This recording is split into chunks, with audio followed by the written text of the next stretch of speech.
I live with my sister in a two-story house, a mother-daughter setup, meaning it has two kitchens.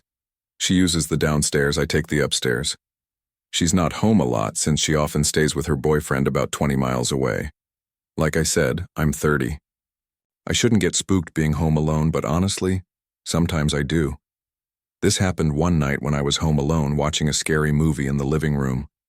My part of the house has an open design, so the kitchen, dining room, and living room all share one big area. The couch sits in the middle, so while I watch TV, a lot of empty space is behind me. If you're someone who scares easily, it's not the coziest setup for a scary movie. I'll admit, while watching in the dark with only the TV casting light around the room, I kept looking over my shoulder. I like to think I'm not the only 30-year-old guy who does that. Anyway, after the movie ended, I brushed my teeth, turned out all the lights, and went to bed. I slept for about 2 hours before waking up around 1 a.m. I wasn't sure why at first. Then I heard a voice downstairs. It sounded like my sister, inside the house, not outside, so it wasn't like she was calling to be let in. But I knew it was her voice. I didn't catch what she was yelling, but I was groggy and not fully awake. I just figured maybe she was calling me or having a fight with her boyfriend. I got up and walked through the pitch-black hallway, turned the lights on, and crossed the living room. Again, I heard her voice, this time clearly saying my name, from downstairs. I walked down to her part of the house in the dark, calling back, asking what she wanted. I fumbled for the light switch in her foyer but couldn't find it. I swear, I was still half asleep. I walked her hallway into the kitchen, found a switch, and turned it on. The kitchen light lit up her little apartment area, including the living room. At first it was dim, slowly brightening. Even so, I could clearly see no one was there. Not her, not her boyfriend. Her bedroom was empty too. I called her name loudly. No answer. But then something dropped on the floor, in her bedroom. The same room I had just checked and found empty. I ran back upstairs like a scared kid and went to grab my phone. I tried calling her a few times, but she didn't answer. I locked my room and sat there wondering if I'd imagined it all. Eventually, I fell asleep. In the morning, I saw a text from her asking why I called at 1 a.m. I asked if she'd come home, and she said no. She was at her boyfriend's place. I went back downstairs to check her room and see what could have fallen, but there wasn't anything on the floor. Not a thing that could have made that sound. I want to believe I imagined it, hallucinated the whole thing.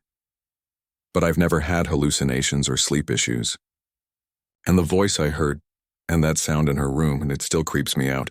I was left home alone a lot as a kid just due to the fact that my mom was single for a good chunk of my upbringing, and she worked as an RN on a crappy RN schedule, and my brother went away to college.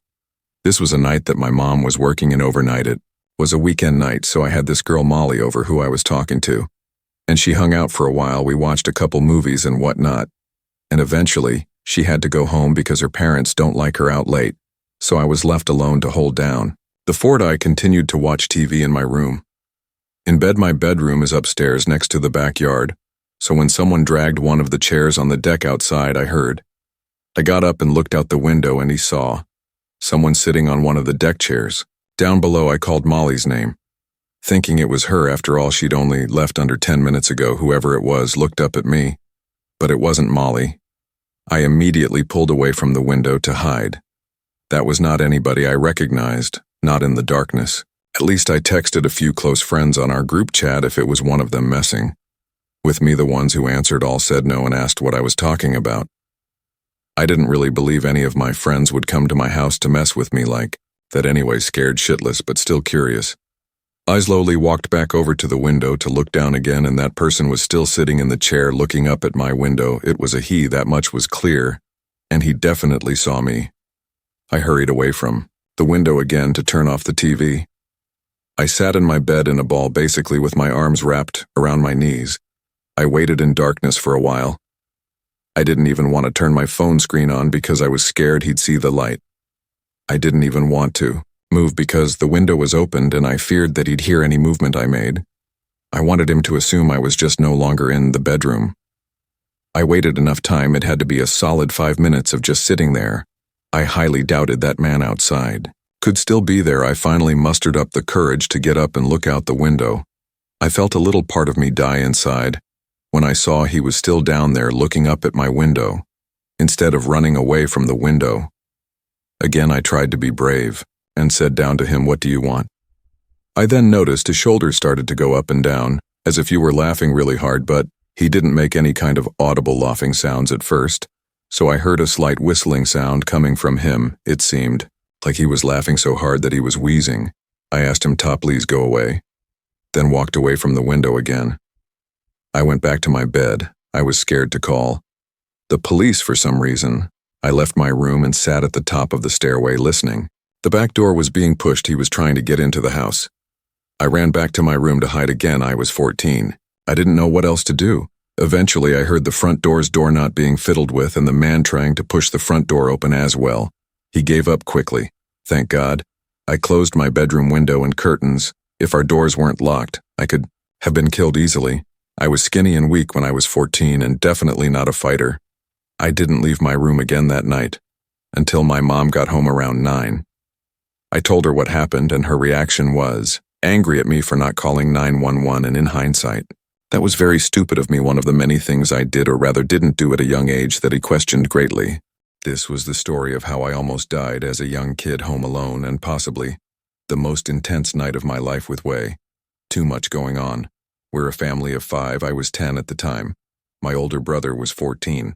My little sister was 5. It was a Friday night. My brother was out with his friends causing trouble, clearly because a dreaded phone call came to my parents.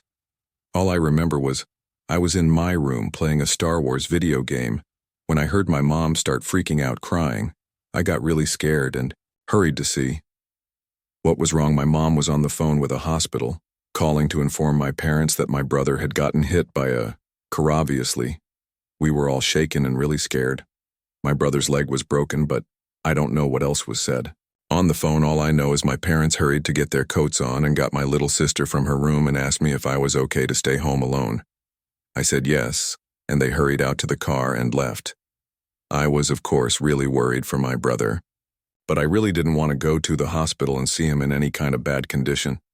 I don't think my parents wanted me or my sister to either, but they didn't want to leave my 5-year-old sister home without them. It's worth mentioning my brother recovered just fine, as his injury is no longer relevant to the story other than it being the reason why I was left home alone on a Friday night before my dad left. He was trying to calm down my mom, telling her he was going to be okay. So seeing my dad like that made me feel better. I had a feeling my mom was just being overdramatic like any mom would be. I continued playing the Star Wars game for a couple more hours when I heard the front door open. I had my bedroom door closed by this point. It was easily past midnight and past my bedtime. So I turned off the TV and PlayStation and crawled into my bed with my Game Boy. I tried listening to hear my parents' voices, maybe hear if my brother was with them, or just hear what they were saying, but I didn't hear anything after. A few minutes of not hearing them even come up the stairs, I had a feeling something was wrong. I went to my door and quietly opened it, then walked over to the ledge and banister that overlooked the living room. The lights were off, but there were 3 tall people standing in my living room. They weren't my family. I was so petrified that I was frozen for a second before I could quietly walk back into my room and shut the door as quietly as I could in my trepidation. But it wasn't quiet enough, and I knew they had to have heard the door click shut, even if just slightly. I hurried to my closet door, opened it quietly, stepped inside, then shut the door. I had myself sitting behind a bunch of the boxes and bags of clothes that were stuffed in my closet. Was actually pretty covered. From view, there was a short period that felt like forever that I was anticipating my bedroom door open, and it did. And at that moment, I knew I was going to die. I heard footsteps walk into the room. I couldn't tell how many people. It may have been 1, it may have been 2. I heard the footsteps move to my bed, and I heard my covers being played with. Then silence. That more footsteps towards the closet door. Then silence for a few seconds. And then the closet door opened. My heart was in my throat by this point. All I did was sit quietly and hold my breath. The door was open for a really long time, but I didn't look up. I didn't move.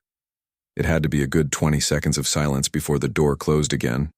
Footsteps walked away. From the door then, out of the room, I finally looked up and I just realized from where I was crouched down behind the bags and boxes.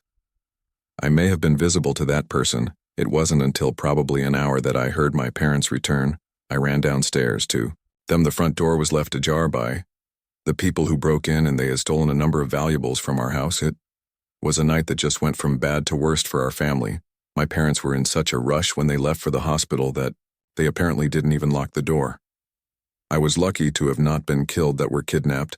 I look back now and really wonder if the person who opened the closet and just stood there for 20 seconds saw me hiding in there. Maybe he was just a guy that came to rob a house, not to kidnap or hurt a child, or maybe he just didn't see me and I just narrowly escaped death or injury.